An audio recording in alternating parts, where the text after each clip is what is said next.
Salam sejahtera bagi kita semua. Shalom. Kenalkan, nama saya Erini Daguler. Saya mahasiswa dari STTAM Nias Barat. Pada saat ini, saya akan menjelaskan tentang materi yang telah dipercayakan kepada saya, yaitu soteriologi. Bagian A, pengertian soteriologi. Dalam Perjanjian Baru ada ditulis di sini, Yeshua merupakan lawak kata dari, artinya melipat, bungkus, menghalangi, memeras, dan menekan. Ada juga di sini Gaal, artinya menembus, membeli kembali. Di dalam Perjanjian Baru juga ada soteria, artinya melepaskan dari segala bahaya atau kebinasaan secara rohani. Ada di dalamnya juga ada sotjo, artinya menyelamatkan atau memulihkan atau menyembuhkan. Selanjutnya, ada juga yang dikatakan mengapa kita butuh keselamatan. Di dalam materi ini ditulis, yaitu semua manusia telah berbuat dosa dan patut dihukum karena dosa-dosanya.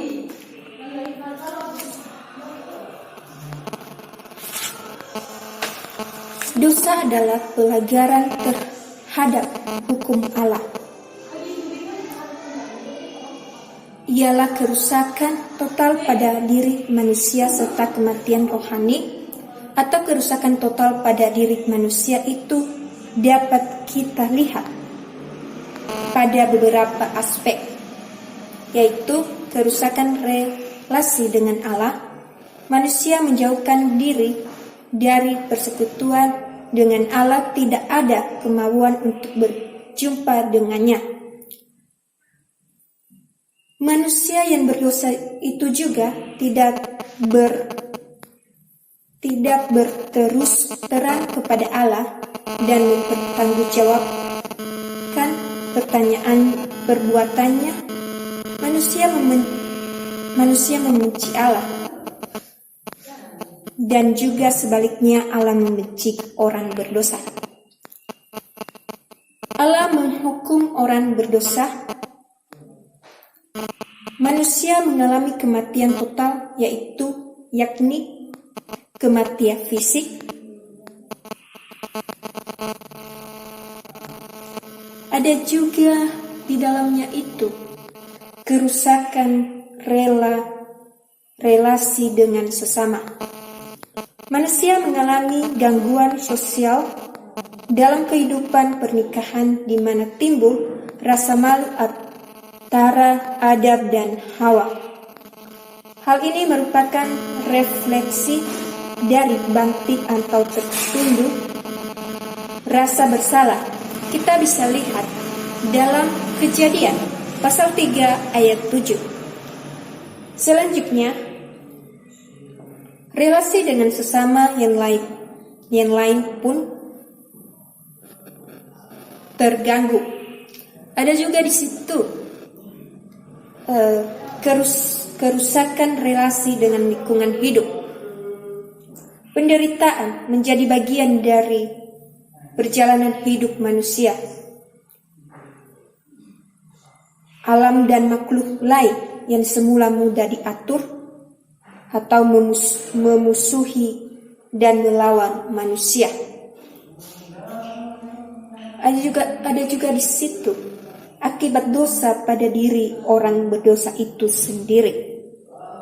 Dengan adanya kerusakan total pada natur manusia, maka itu berarti semua potensi yang ada pada diri manusia difungsikan secara terbalik dan berlawanan arah dengan rencana atau standar Allah.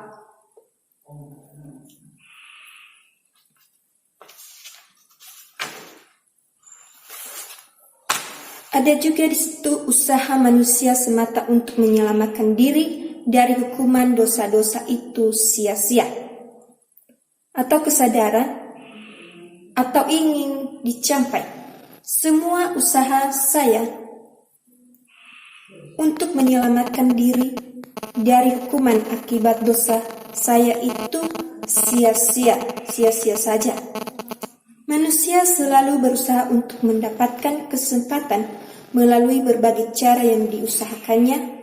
Contoh, pemuda kaya yang bertanya kepada Yesus tentang apa yang harus ia perbuat untuk memperoleh hidup yang kekal.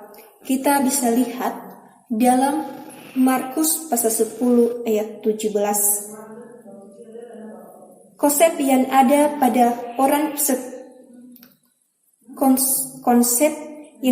pada orang seperti itu mengenai beroleh keselamatan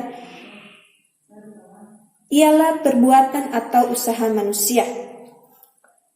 Alkitab juga menegaskan bahwa keselamatan adalah pemberian atau anugerah Allah, bukan hasil usaha manusia.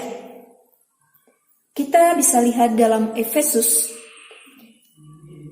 pasal 2 ayat 8-9. Keselamatan itu diberikan cuma-cuma, bukan berarti murahan.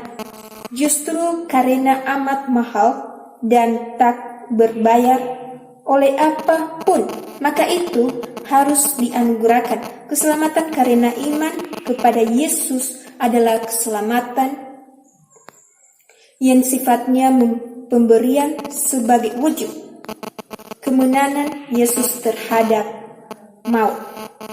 Kita bisa lihat di situ dalam 1 Korintus pasal 15 ayat 55-57. Ada juga di situ Yesus Kristus adalah satu-satunya jalan keselamatan. Yesus Kristus adalah satu-satunya jalan keselamatan bagi umat manusia. Kita bisa lihat dalam Yohanes pasal 14 ayat 6. Di situ kita bisa baca, kesadaran yang ini sampai, saya tahu bahwa keselamatan dari hukuman dosa saya hanya dapat diselesaikan melalui Yesus Kristus saja, sesuai ketetapan Allah, dan tidak ada jalan lain lagi. Mengapa Yesus adalah satu-satunya jalan keselamatan? Karena Dialah yang ditetapkan Allah untuk mati sebagai pengangguk dosa, sebagaimana dikatakan kitab suci. Ia Yesus sendiri yang telah memikul dosa kita di dalam tubuhnya. Allah sudah menetapkan jalan keselamatan itu menurut kuasa dan kedaulatan. Yesus Kristus telah menyerahkan dirinya mati di kayu salib, sebagai jalan penebus orang berdosa.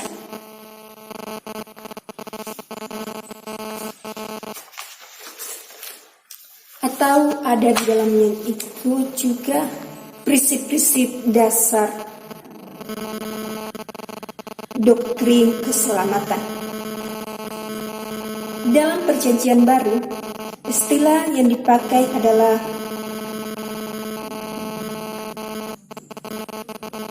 karis, yang umumnya dipakai dalam konteks Tuhan mencurahkan kasih atau belas kasihan. Tanpa perang, kebaikan manusia baik secara aktual sudah dilakukan maupun potensial diri yang mengandung kebaikan yang besar. Kita bisa lihat dalam Roma pasal 11 ayat 12 dan ayat 2. Ayat Roma pasal 11 ayat 6. Dan juga kita bisa lihat dalam 2 Korintus pasal 4 ayat 15 dan ayat 6 dan pasal 6 ayat 1. Di situ juga ada konsep anugerah itu terbagi 2, yaitu anugerah umum, yaitu setiap kebaikan atau berkat dalam bentuk apapun yang dicurahkan Tuhan kepada manusia dan dunia. Contoh, Tuhan menurunkan hujan buat semua orang percaya maupun tidak percaya. Anugerah umum terlihat juga pada aspek moralitas hati nurani,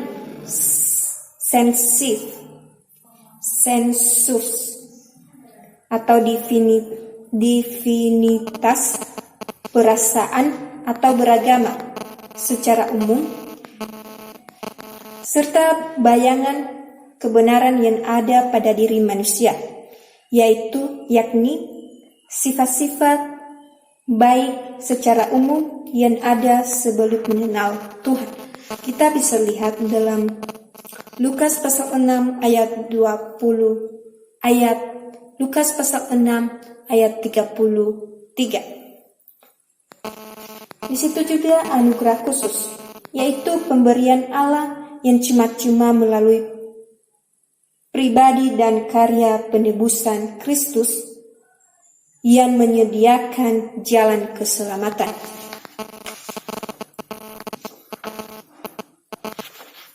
Ada juga konsep pertobatan sejati dan pertobatan yang palsu, di mana di sini pertobatan bisa saja terjadi palsu atau bukan pertobatan yang sejati karena adanya kekeliruan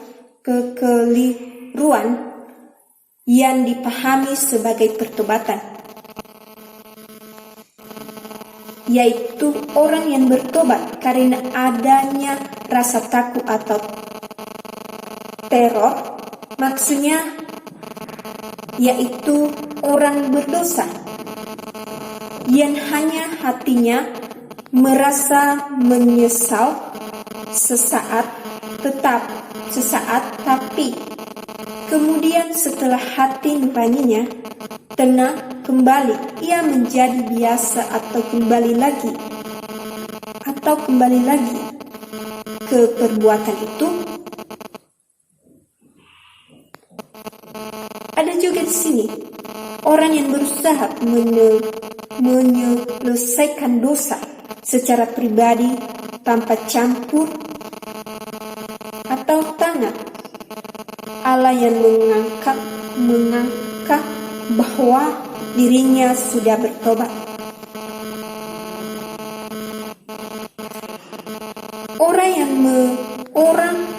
Orang yang merasa sudah bertobat melalui cara meninggalkan 1-2 atau kebiasaan buruknya yang berhubungan dengan dosa.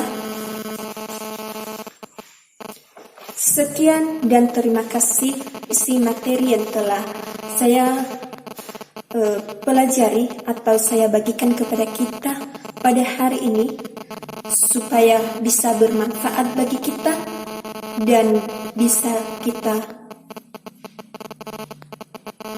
memahaminya secara yang baik. Sekian dan terima kasih. Shalom.